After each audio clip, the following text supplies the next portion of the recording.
So we're just going to tape a shoulder now for instability. We're looking at primarily an anterior instability, so where the front part of the shoulder has been stretched or damaged, or after shoulder reconstruction. The movement we really want to stop is that arm lifting above and being forced backwards, and stabilising the front point of the joint where I was just probing with my thumb. Always again, for great adhesiveness, you use a skin prep, so using a tape adhesive, in this case a tough skin adhesive, and apply that fairly liberally to his upper arm, chest, around his back. That again is going to take a bit of time. You always be conscious with your athletes to make sure they're not looking down and getting oversprayed. It's pretty toxic sort of smelling stuff. I'll then use a fixing tape, so a 10cm fixing tape, which you apply from the front of the shoulder and roll over to the back. What I'm doing now is just basically getting the length of tape that I intend applying. Cut 1 to 2 of those, based on preference again, and based on always based on essentially what your athlete wants as well. If they don't want too much bulky tape, then you tend to apply less rather than more. Application clearly again, like on all strapping taping, is key. I just asked him to put his hand on his waist.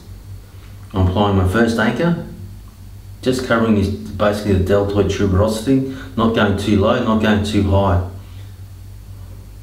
Basically, with his hand in his waist, it almost essentially puts your shoulder in the right position. Now just remove the adhesive backing, so to the fixing tape, locker fix we call this. Sometimes it's pretty good to get the athletes to help you if it's windy, just take the backing paper off so you don't lose it as you're applying it. Start almost around nipple line. Again, apply well, making sure the edges are stuck down. Cross, set your shoulder blade so he's standing up nice and upright with his shoulders set, and stick that in place. From there, we'll use a 38mm rigid tape, and this is now really the start of the fixing points, where we're really trying to stabilise well. In that position, you want to cover his chest from front there, roll around, finish under his arm. So it's really again a derotatory strap. I haven't torn the tape yet. I'm applying a little bit of tension, not pulling your shoulder too far forward. A little bit of tension, and then roll that on.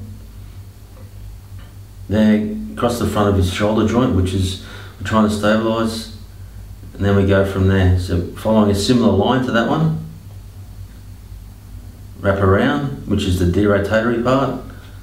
Apply the chest, stick into place. Make sure it sticks well and stays well in place. Again, the end points are important to make sure they're not lifting up. So just a quick check. Again, making sure that it's doing what I think it's doing, what we're aiming to do.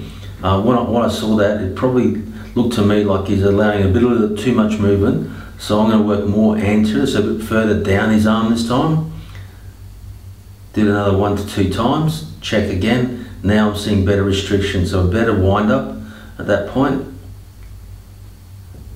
The athlete then always has to be happy that, again, you're applying the direction that's comfortable for them, and then from your professional point of view, that you're actually restricting the movement and providing the support you think you want to that joint. So it's stuck well into place. At that point you can be pretty happy about that. If you choose to use more, you can. That's not often necessary. I'll now just apply a couple of reversed strips, and the reverse strips are just essentially to, again, add more support to the shoulder to hold it into place, stabilise backwards, and keeping the glenoid relatively safe. So that's the rigid part. It takes a bit of time to strap the shoulder. At this point there, I'm going to now use a non-hand terrible tape. And this is just to apply added support to the front part of the joint. It's not necessary to do this, but it's really good practice, particularly for contact sports, where you're wrapping around. So start from behind, wrap through. As I'm doing that, I'm covering that opened end piece to the back, and following the line of the rigid tape, wrap that around, stick it well into place, and this time I need scissors. That's a non-hand terrible, cut that into place. A lot of athletes will find that strapping tape tears during the course of a game. This is just an additional support and ensures and almost guarantees that it won't tear during your sessions.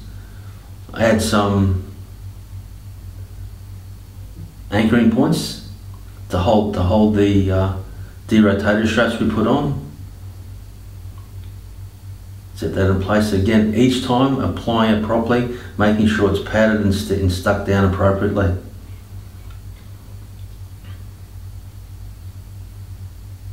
The longer you leave that now, so if you just leave that a couple of minutes, and guys will normally apply shoulder pads or apply the jerseys that are tender tight, really help at this stage, keeping that stuck into place. You can see all the ends are stuck down nicely. Some athletes who choose not to have an anchor strap, they can finish at that point and go and put their jerseys on. My preference always, again, is to use a wrap tape just to fix off those end points. It's just simple, and it's just good practice in terms of stopping the strapping coming off, and it's quite simple to apply.